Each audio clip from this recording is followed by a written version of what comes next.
street wani lokaci tun karfe 7 za ku fita ba ma koma gidaje sai dare kuma aka koma ba zama ake ba tun daga nan da aka sanar da sunaye har zuwa yanzu babu wata ranar da kuke samun wai yana zaune na wata process ne da yake da tsawo da yake da wahala za ka je waje ka za ka kammala a da wajen ɗan sanda wajen jami'an tsaro na mutum kaya waje kaza na mamanta akwai ciyawa na gwamnan gwamnan biyu Professor Isa Muhammad su ba za ka je wajen su kai kan cike to mai dakika abu ne da mutum bai da lokaci na tarasa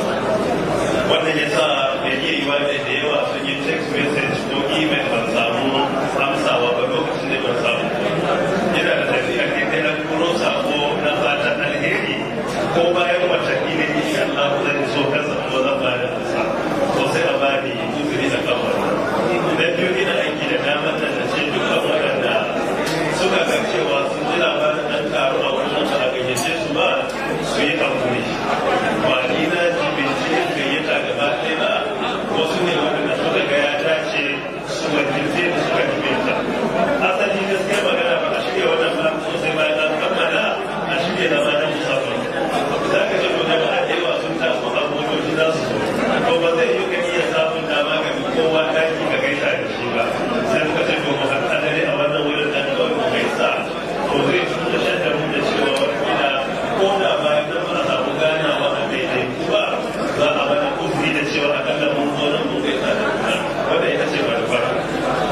asali gaisawa da za a yi na musamman kamar da mai girma gwamna ya faɗa da ya tashi a nan shine akwai zama da gwamnatin jiha za ta shirya musamman a cikin jihar Gombe to idan Allah ta ala ya sa aka yi wannan zama shi zai ba mu dama da lokaci mai tsawo a yi wasu jawabai kuma a gayyaci duk jama'a da suka dace a gayyace su ina aiki da wannan dama da yi godiya ga dukkan waɗanda suka taso daga jihohi da dama daga uwa jihar Gombe jihar Bauchi jihar Kano Jigawa da makamantansu don zuwa wannan wuri muna roƙon Allah ya biya su da gidan janna na biyu waɗanda suka ba ayyukansu ko da a cikin gari ne suka zo su ma muna musu addu'a Allah ta'ala ya sa ka alheri kuma Allah ya biya da kowa gidansa lafiya wannan karanci da aka yi ba za mu manta da shi ba har abada dukkan wanda ya bar hidimomin sai zo wannan wuri don kai to ya mutunta masa so muna matukar godiya matuƙa da gaske duk wanda na da fiskar sa nan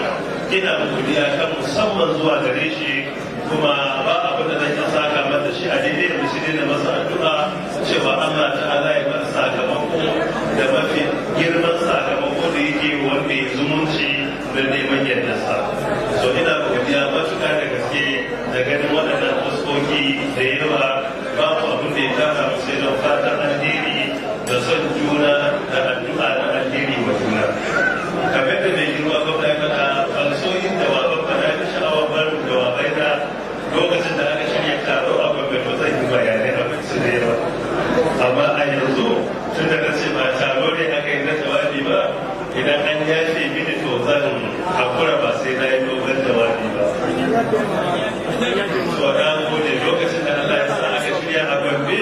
to akwai bayanai da zan yi da yawa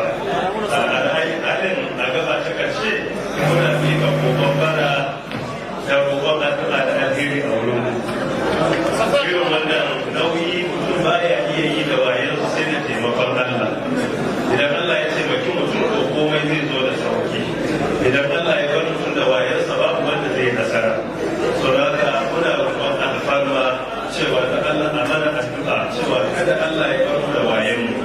Allah ya taimake mu ya ba mu ikon yin adalci ya ba mu ikon riƙon amana ya kuma taimake mu dukkan zato da ake kyautata mana Allah ya ba mu ikon wuce wannan zaton ma gaba daya a wannan gaba abin da nake faɗa in aka ɗora wa mutum nauyi ba a zuwa a taya shi murna abin da ake masa shine a tunatar da shi sai kuma na a masa addu'a lokacin da mutum ya kammala aiki lafiya ya tafi lafiya kuma aka tabbatar da ya yi iya kokari to a nan sai abu a ce ana taya ka murna shi ofis yana da wahalar gaske a tsayawa na a nan idan cewa kai ana taya ni murna na kammala da nesa lafiya to a nan sai ce ya yi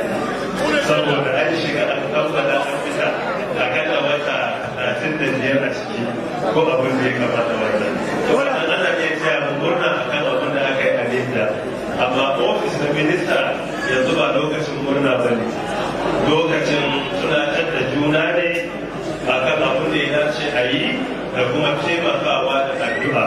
idan aka tunatar da mu kuma aka mana addu'a Allah ya amsa to sai daga al'amuran sun zo da sauki kuma an yi nasara a cikin su ina aiki da dama kuma na recognizing members mu na House of Reps ga dan uwana na ga ya zauna honorable a ba ni yukan da fadar shi sunan da ba a cika fada amma da ba na gode da kuma membobi na jiha na majalisa duka muna ya zuwa gare su Allah ya saka musu da alheri shugaban jam'iyya da tawakkasa muna godiya na musamman Allah ya biya da gidan aljanna yan uwa duka da suke da abubuwan da ban samu kiransu da sunayensu ba duk wanda ido na ya kalle shi ko na sakan biyu ne da ni ba na abu zan banta da shi ba godiya na ta musamman zuwa gare shi duka Allah ya saka musu da gidan aljanna kuma Allah ya ba mu ikon wakiltar jihar Gombe da aka daura mana nauyin wakilta za mu yi iya kokari da wani abu ne da a wakilci jihar nan insha Allah ta'ala mun yi kokari yin wakilci ba sai abin da ya shafi COVID to ga wanda za mu zo da kan kike zo ana baka wancan da suna da mai transformer ne to muna godiya da Allah ya saka da gidan aljanna ko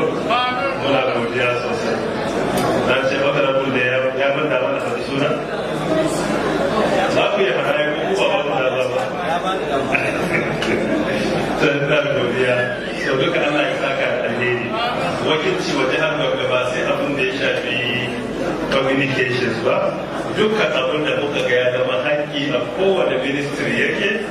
don a yi ƙoƙari a wakilci al'ummar da aka zaƙulo mu don mu wakilce ta a dukkan ministocin Najeriya da idan Allah za mu je mu roƙi alfarma wa al'ummar da muke wakilta dukkan waɗanda aka zaɓa ministoci zaman da muka yi direct da wanda aka saba da wanda ba saba ba babu wanda ba a saba da shi ba kowa daga amfani portfolio da sai ce maka kudin akwai damuwa da zai iya maka dokar so ba da wata bukata da ni a kashin kai da nake so wani abu amma al'ummar da nake wakiltar ta idan aka mata to ni an bi cikin taimakon Allah to kula godiya dukkan Allah ya saka da alheri yan uwa da suka zo aka tara ko ba su shigo ba ina roƙon alfarman in za mu iya hakuri a ba su dama su shigo ko da tsayawa su babu laifi a kan haka ko akwai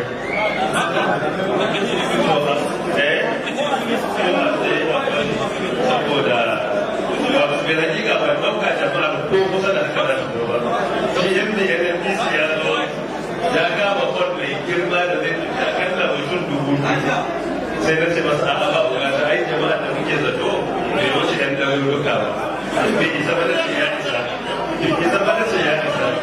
to gaskiya da na ga al'adun da ga gefe sai na tsorata to yana so da abin da ya gaya mu ya ce ma da na gaya maka jama'a tana yawa ka ce babu kaga da ka ba da aida na samu lada to ba da ruwa akwai gaban da za a samu ya samu ladan mutanen da muke wakilta